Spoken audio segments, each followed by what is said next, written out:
പ്രിയമുള്ളവരെ, വചനജ്വാല 1585 ദിവസത്തിലേക്ക് പ്രവേശിക്കുന്ന ഇന്ന് ജനുവരി 2 വെള്ളിയാഴ്ച എല്ലാവർക്കും ഏറ്റവും നല്ല ഒരു സുപ്രഭാതം ആശംസിക്കുന്നു.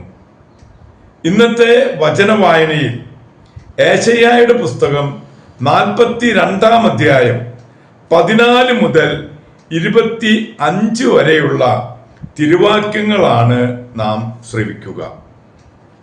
വളരെ കാലം ഞാൻ നിശബ്ദത പാലിച്ചു, എന്നെ തന്നെ നിയന്ത്രിച്ച് ശാന്തനായി കഴിഞ്ഞു. ഇപ്പോൾ ഈറ്റുനോവടുത്തവളെ പോലെ നിലവിളിക്കുകയും നെടുവീർപ്പിടുകയും കിതയ്ക്കുകയും ചെയ്യും. പർവ്വതങ്ങളും കുന്നുകളും ഞാൻ തരിശാക്കുകയും അതിലെ സസ്യങ്ങളെ ഉണക്കിക്കളയുകയും ചെയ്യും. നദികളെ ദ്വീപുകളാക്കുകയും തടാകങ്ങൾ വറ്റിക്കുകയും ചെയ്യും. അജ്ഞാതമായ മാർഗത്തിൽ കുരുടരെ ഞാൻ നയിക്കും. അപരിചിതമായ പാതയിൽ അവരെ ഞാൻ നടത്തും. അവരുടെ മുൻപിലെ അന്ധകാരത്തെ ഞാൻ പ്രകാശമാക്കുകയും ദുർഘടദേശങ്ങളെ നിരപ്പാക്കുകയും ചെയ്യും. ഇവയെല്ലാം ഞാൻ അവർക്ക് ചെയ്തു കൊടുക്കും, അവരെ ഉപേക്ഷിക്കുകയില്ല. കൊത്തുവിഗ്രഹങ്ങളിൽ വിശ്വസിക്കുകയും വാർപ്പ് ബിംബങ്ങളോട് നിങ്ങളുടെ ദേവന്മാരാണ് എന്ന് പറയുകയും ചെയ്യുന്നവർ അത്യധികം ലജ്ജിച്ച് പിന്തിരിയേണ്ടി വരും. ജനത്തിന്റെ അന്ധത. ബധിരരെ കേൾക്കുവിൻ, അന്ധരെ നോക്കിക്കാണുവിൻ. എന്റെ ദാസനല്ലാതെ ആരുണ്ട് കുരുടനായി? ഞാൻ അയക്കുന്ന ദൂതനെ പോലെ ബധിരൻ ആരുണ്ട്? എന്റെ വിശ്വസ്തനെ പോലെ, കർത്താവിന്റെ ദാസനെ പോലെ കുരുടനായി ആരുണ്ട്? അവൻ കണ്ടിട്ടും കാണുന്നില്ല, കേട്ടിട്ടും കേൾക്കുന്നില്ല. കർത്താവ് തന്റെ നീതിയെ പ്രതി നിയമത്തെ ഉത്കൃഷ്ടമാക്കാനും മഹത്വപ്പെടുത്താനും പ്രീതി കാണിച്ചു. എന്നാൽ മോഷണത്തിനും കവർച്ചയ്ക്കും അധീനമായ ഒരു ജനമാണിത്. അവർ ഗുഹകളിൽ കുടുങ്ങുകയും കാരാഗ്രഹത്തിൽ അടയ്ക്കപ്പെടുകയും ചെയ്തു. രക്ഷിക്കാൻ ആരുമില്ലാതെ അവർ ശത്രുക്കൾക്ക് ഇരയായി തീർന്നു. തിരിച്ചു കൊടുക്കുക എന്ന് പറയാൻ ആരുമില്ലാതെ അവർ കൊള്ള ചെയ്യപ്പെട്ടു. ഇതിന് ചെവി കൊടുക്കുകയും ഭാവിയിലേക്ക് ചെവി ഓർത്തിരിക്കുകയും ചെയ്യാൻ നിങ്ങളിൽ ആരുണ്ട്? യാക്കോബിനെ കൊള്ളക്കാർക്കും ഇസ്രായേലിനെ കവർച്ചക്കാർക്കും വിട്ടുകൊടുത്തത് ആരാണ്? കർത്താവ് തന്നെയല്ലേ?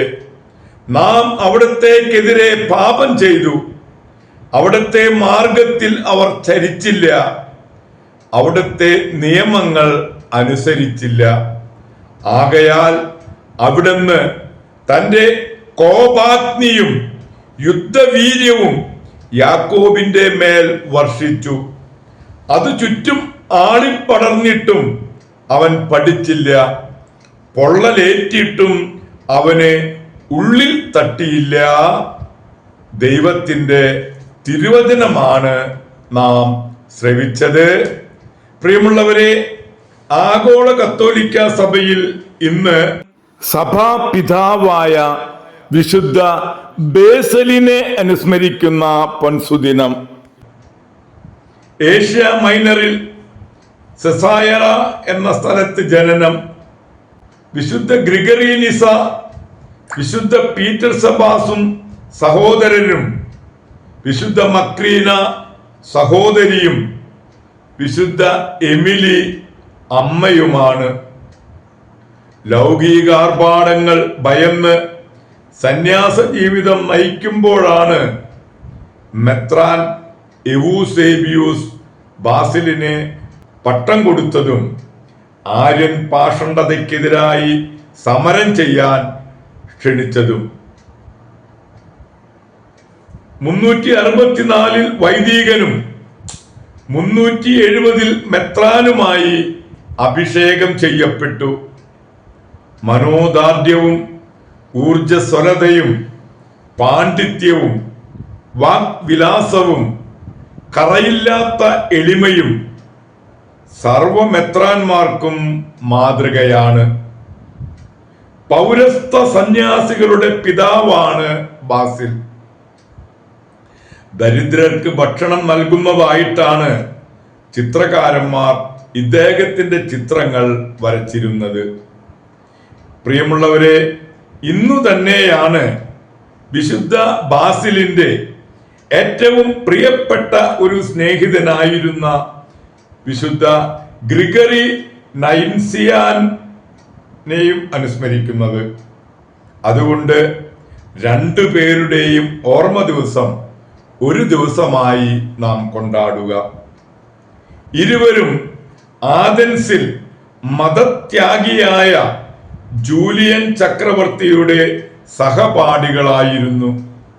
ഇരുവരും ഏകാന്തതയിൽ ഏതാനും വർഷം പോന്തൂസിൽ ചിലവഴിച്ചു. വിശുദ്ധ ബാസിലാണ് ഗ്രിഗറിക്ക് മെത്രാഭിഷേകം നൽകിയത്. 381 ഗ്രിഗറി കോൺസ്റ്റാന്റിനേപ്പാളിലെ പാട്രിയാർക്കായി. ആര്യൻ പാഷണ്ഡതയിൽ അടിപ്പെട്ടിരുന്ന ആ നഗരത്തെ ക്രിസ്തുവിലേക്ക് തിരിച്ചു കൊണ്ടുവരാൻ ശ്രമിച്ചപ്പോൾ ഗ്രിഗറിയെ കൊല്ലാൻ ഒരാളെ നിയോഗിച്ചെങ്കിലും ഗ്രിഗറിയുടെ അടുത്തെത്തി അദ്ദേഹം മാനസാന്തരപ്പെടുകയും അവരോട് ക്ഷമിച്ച് സ്നേഹിതരാവുകയും ചെയ്തു. പ്രിയമുള്ളവരെ, മെത്രാനും ദൈവശാസ്ത്രജ്ഞനായ വിശുദ്ധ ഗ്രിഗറിയുടെയും മെത്രാനും വേദപാരംഗതനുമായ വിശുദ്ധ ബേസിലിന്റെയും മധ്യസ്ഥം യാചിച്ച് ഇന്നത്തെ ഈ നല്ല ദിവസത്തിലേക്ക് നമുക്ക് പ്രവേശിക്കാം. എല്ലാവർക്കും സുന്ദരമായ ഒരു വെള്ളിയാഴ്ച ദിവസം ആശംസിക്കുന്നു. ദൈവം നമ്മെ ഓരോരുത്തരെയും സമൃദ്ധമായി അനുഗ്രഹിക്കട്ടെ.